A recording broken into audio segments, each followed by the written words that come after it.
Assalomu alaykum hurmatli Mustang jamoasi kuzatib turgan obunachilarimiz. Bugun 27-may 2025-yil. Hop, Andijon shahridan klientlarimiz kelishgan, mol boqish uchun bizga granulyator sotib olishyapti. Soatiga 100 kilo, 150 kiloli.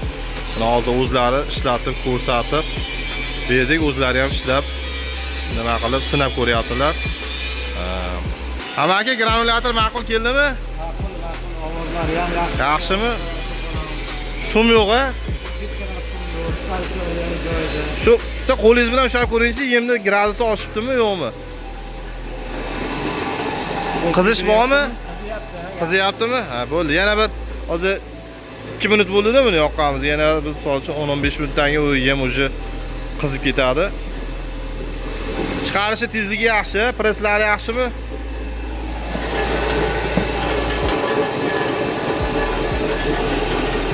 Hozir qizib ketibdi o'zi ham. Hozir nimalardan chiqaryapti buni? Hozir buni ichida asosan bir 90% bug'doy bor. Где-то 10% makka bor. Chunki boshqa yemimiz yo'q edi, shundan chiqarib beryapmiz.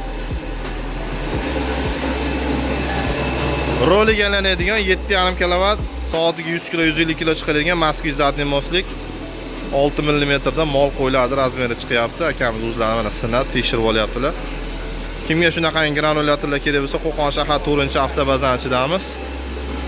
Bundan tashqari benzinli variantlari bor. 220 da ishlaydigan, 280 da 500 kilo, 300 kilo, 1 tonna chiqaradiganlar bor. Bunaqangi eski granulyatorlar bo'lsa, ularni ham remont qilib beramiz. Faqat hozir kecha kuni bizga keldi mana granulyator.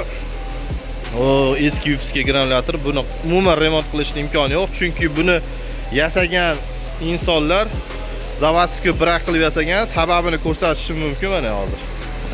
5 ta matrisasi bilan chiqarib yuborishgan. 5 ta matrisasi bilan kelgan.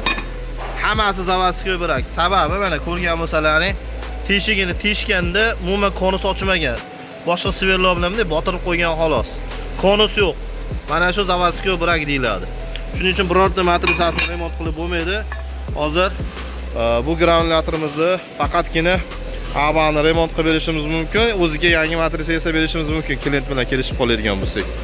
Lekin buni o'zini matrisalarini remont qilib bo'lmaydi, sababi bu granulyatorimiz o'tali, sifatsiz holatda yasalgan. Kimga shunaqangi xizmatlar kerak bo'lsa, Qo'qon shahar 4-avtobazanchilarimiz, sog' bo'linglar, salomat bo'linglar.